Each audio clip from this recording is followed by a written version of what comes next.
Hello, SaikoGekido here, and today we're going to be playing Blood Omen Legacy of Kain. This game is one of the best games that was ever released cross-console between the PlayStation and the PC. It was developed by Silicon Knights and Crystal Dynamics, and pretty much launched them. It gave them enough, clout and, we can do this because we made this game kind of thing. I guess that's what clout stands for pretty much in the game industry, is you make a really good game and other people will be like, oh, okay, we'll fund your stuff. If it wasn't for this game, we wouldn't have Eternal Darkness, Sanity's Requiem. Pretty sure that that would never have been made. So, this game is very, very important. Blood Omen is amazing. It is based on it takes a lot of inspiration from, not actually based on, but a lot of inspiration from the Wheel of Time series, and a little bit from darker high fantasy stuff. There are, of course, some intricacies with the names, which will be hard to pronounce. I'll do my best, but, that's not going to work out perfectly. And, let's just hop right into it. Oh, to get this running though, this is a game from 1996 that was originally on PlayStation and then ported to the PC, so I kind of had to get a virtual machine set up to capture it, and it was a bit of a hassle. I tried to do it the other way, like the hard way. If you decide to play this game, if you can find a copy, then look for a virtual machine that can play, like a Windows 98 virtual machine will work pretty well. And you will want to disable hardware acceleration. Okay. I just need to... My cursor has disappeared. Start the game in a second now. As soon as I find out where to click. The tavern's closing. Best be on your way, stranger. What? No mug of ale for a weary traveller from distant Corhagen? I can reward you well, for I am of noble blood. I stay open for no man in these dark times. Things come with the night that no sane man would welcome.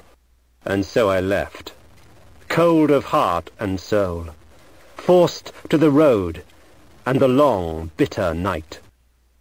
Okay. So, first thing you might notice, the voice acting is amazing. Right? Am I the only one that thinks that? I don't think so. Second thing, the music it's all, I think, midis, but they're all really well done, very atmospheric. Like, this is like a dark, brooding horror, like 1980s horror film kind of vibe. That's him! Oh, crap. So, start out. Let's see if I can actually kill one of these guys. Got one. Hey, Victus! Okay. No. Oh, game over. Now!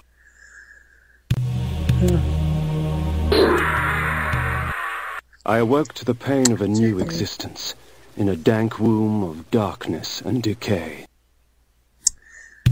Ooh, what the twist! Yeah, you probably saw this coming. Blood Omen, right? It's an omen. Blood. Vampire. Kain! Okay, maybe not the Kain one, that's a little esoteric. Unless you play Roll of Darkness, you'll get that. But this is where the real game starts. That is just introducing you to backstory and game cutscene. So we woke in this crypt, and we're gonna walk around and... The sanctuary spell enables me to travel to my crypt, where the soil of my grave provides me respite. I often resort to this when I am weak and need nourishment. Yeah. See, we got magic spells already. Although, I don't know if I'm ever actually going to use that. Whoa. So this guy's a gravedigger. Just hanging out in the crypt. And you can drink his blood. See, if you noticed that before, the enemies were doing that little, like, thing and the blood was spurting out. That's because when that happens, then you can hit this other button and drink the blood. Reputed to have been ripped from the chest of the greatest vampire to have ever existed, Janos Audron, the Heart of Darkness restores vampiric unlife. Life is precious, Janos discovered, as it was torn, throbbing and bleeding from his own body. There you go. See, even the spells have backstories. Now, why would you... Well, you're a vampire, so what does drinking blood give you in this game? Well, your health pool is blood, actually. It's on the left-hand side of the UI. You see that little blood vial. You'll see it fill up whenever I drink blood. Okay, just flip the switch. This ancient vial bears with it a dark gift indeed, for with it my life force is increased. Yeah, and I increased the size of the vial. Now there's these random prisoners in these crypts that people are locking up for some reason. You can drink their blood. Oh, it looks like I was full, so that was kind of wasteful. There's a second one over here. These ancient symbols of power contain raw magical energy that increases my own capacity to summon energy for the spawning of spells. And that's the rudimentary spell system. You have your mana, let's just refer to it as mana, on the right-hand side. And it's going to fill up as you get more of the glyphs. It's actually glyphs. Oh, I need to flip this button. There we go. Oh, skeletons. These guys are weird. Not gonna let it hit me. Watch this. Boom! Weren't expecting that, were you? So, caught me off guard for a second.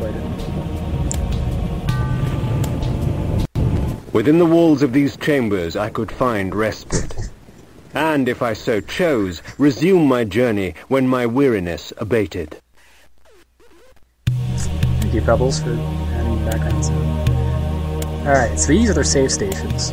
We're going to save here, new slot. So yeah. That, I think we're going to stop around here at the save stations. We're going to continue this series though. I'm going to try and put out more and more of these as soon as possible. And I'm going to cut them off whenever I find a save station that I haven't been to before. This can be pretty lengthy, so this first episode was short, but it's kind of like a teaser, so you'll see. Yeah. I'm not saying you get a wolf form, but